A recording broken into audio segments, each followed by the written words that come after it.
soo dhawaada daawadayaal galab wanaagsan qodobada xiisaha leh aad galabnimadan aad halkan ku daawan doontaan haddii Abraali laga helo waxaa ka mid noqonaya ciidamada Somaliland ayaa jirdil xoogan waxa ay u geysteen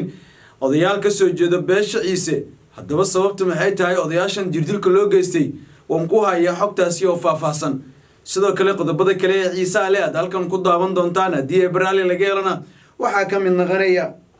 beesha Ciise oo durbo bilaaween in ay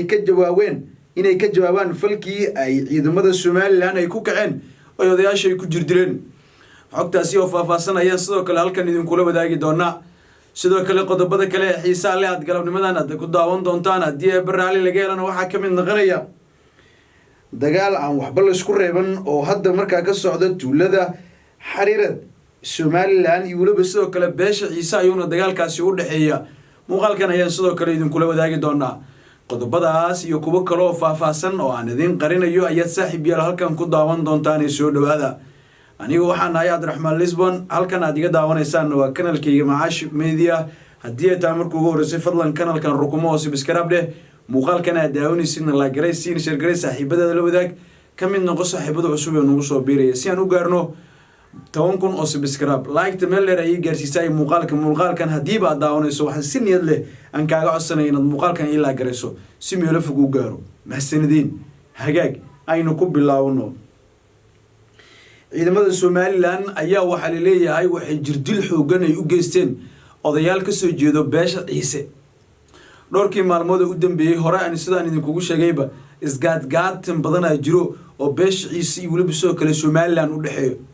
durbaba hadda waa ay bilaabatay odayaal ka soo jeedo beesha Ciise ayaa la garaacay waliba tuulada Xariirad ayaana lagu dhex garaacay ciidamada Somaliland ayaana jirdilkaasi u geysteen iyagoona markaasi ay sheegeen dagaalkii qaraaraa ee halkaasi ka dhacay looga awood sheegtay ciidamada Somaliland kadib markii Ciisaha iyo Samaroonku isku dhinaca ay waswajaheen dhegta dhiigana loo daray marka tan iyo markaas dagaalkaas uu dhacayna waxa sababay in xaaladdu ay isbedesho oo ay noqoto mid markaasi mid kale u ugaarso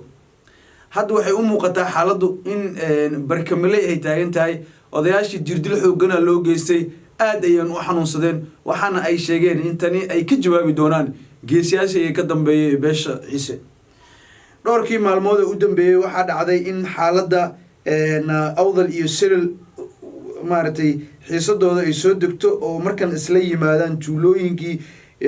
maartay silil iyo meelaha kala duwan ay hoos imaanaysay ayaa dhowrkii maalmood u dambeeyay lagu wada dagaalamayay ciidamada Somaliland waxa ay gaateen adag ugu jiraan ciidamada beesha Ciise waliba sidoo kale Samaroon oo isku dhinac ah oo maalmahan dambe la isku xaglinayo oo dagaalkan maartay ay yihiin kuwa garab isa siinaya tan iyo markii dagaalkaas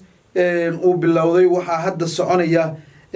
dandaansi kale oo ay Somaliland sameynayso Somaliland waxay rabtaa in awood ay ku maquuniso labadan beelood ee Ciise iyo Samaroon Ciise iyo Samaroonkiin haddii ay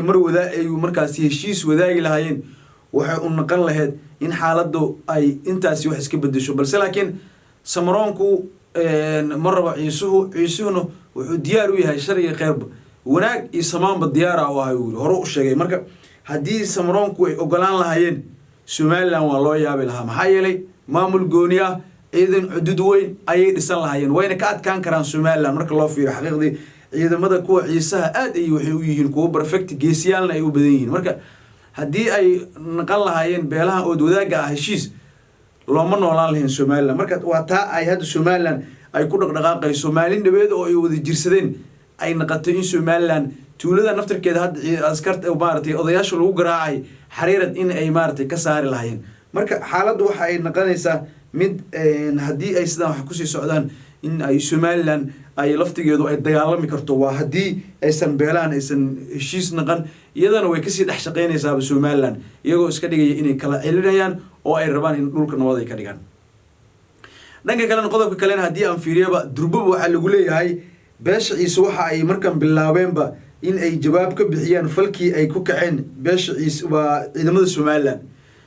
beesha Ciise markan durbaba way bilaabeen iyagana dhankooda waxa ay rabaan argoosi ka dhan ah Somaliland waxa ay ku kaceen taas oo ay maartay ay sheegeen in wax aan laga aamusi karin ay tahay in odayaasha beesha Ciise sidaas jirdilkaasi loo geysto marka beesha ciise ayaa hadda durbo bilaabay inay ka jawaabaan iyagoona fariisamo waaweyn ay samaysteen iyagoona on target ka dhigtay odayaal kasoo jeeda Somaliland ciidamadooda dhalinyaradooda cid kasta oo dhanka Somaliland kasoo jeeda ay noqon doonto in ay iyagu cashar ay u dhigi doonaan taasoo micnaheedu tahay in haddii wixii ka dambeeyo ay noqon doonto in aysan wax bixirinin beesha ciise maadaama odayaashoodii la garaacay waxay leeyihiin markan intaan ka dambayso wax la xeerinayo oo Somaliland waa la dhahayo ma jirto Somaliland xoogo waxa loogu ishtikoonayay waxa la islaam maamul ka tirsan Soomaaliyeed waaye oo ay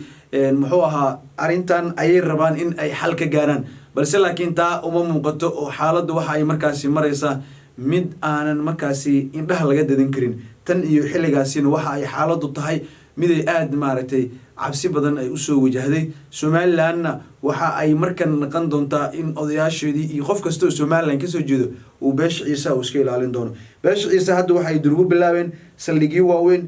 controllo iyo waliba soo kala meelo oo ay markaasi laga heli karo odayaal Somaliland ayay markaan fariisamo ka dhigteen waxaana ay hadda rabaan in wixii hadda ka bilaawdo ay mid u gaarsadaan falkii loo geystay odayaasha kasoo jeeda beesha ciise Somaliland si kal ilaaway jirdil ugu geysteen way bahdileen waliba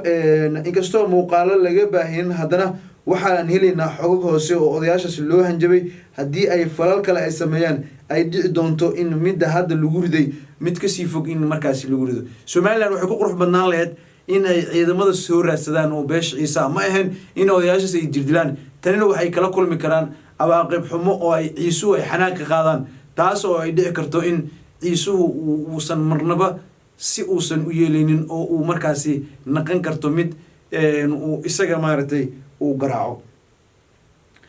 wararka doonaa wixii wararkaasi ku soo kordhana muuqaaladina dambo ayaan saaxiib yaal idin kula wadaagi doonaa qodobkeena ugu dambeeyana haddii aan fiiriyana saaxiib yaal waxaa la leeyahay dagaal aan waxba la isku reeban oo hadda ka socda tuulada Xariirad Somaliland iyo beesha ciise ayuu dhaxeeyaaba durbaba dagaalkoodii waa u bilowday jawaabta ay bixinayeen Somaliland la siinayaan midaan ayaa naqan karta maxaa yeelay beesha ciise waxa ay hadda doonayaan in ay qayb lixaad ay ka qaataan tan iyo markii dagaalkan uu bilowday walow ay hadda xaaladdu ay u muuqato mid aysan markaasi sii socon karin oo xaaladdu ay noqoto mid cabsi badan ay soo wajahdo iyadoona xilliyadii ugu dambeeyay ay xaaladdu ay tahay mid deganeed dagaalkan hadda ka socda Xariirad waxa uu dhaxeeyaa ciisaha iyo waliba sidoo kale ciidamada Somaliland waxaan halkaasi hadda durbaba laga soo werinayaa khasaarooyin lixaad loo halkaasi ka dhashay dagaal mar haddii uu bilowdo waxa uu noqon karaa mid dhibaatooyin fara badan reeba beesha ciise dhibaato weyn ay ku tahay arrinkan oo waxa ay sameynayaan wax aan markaasi loo dulqaadan karin oo ay hadda wadaan ciidamadan Somaliland oo duulaanka ay ku qaadeen ciisuhu Xariirad waa meesha kaliya ay hadda sidoo weyn ay markaasi ugu wada dagaalamayaan inkastoo tuulooyin hore la isku soo baabiyay dadkii noolaa xitaa qaarkood ku noolaa tuulooyinkaasi ay ka barakaceen welina dagaalku waa uu sii socdaa oo hadda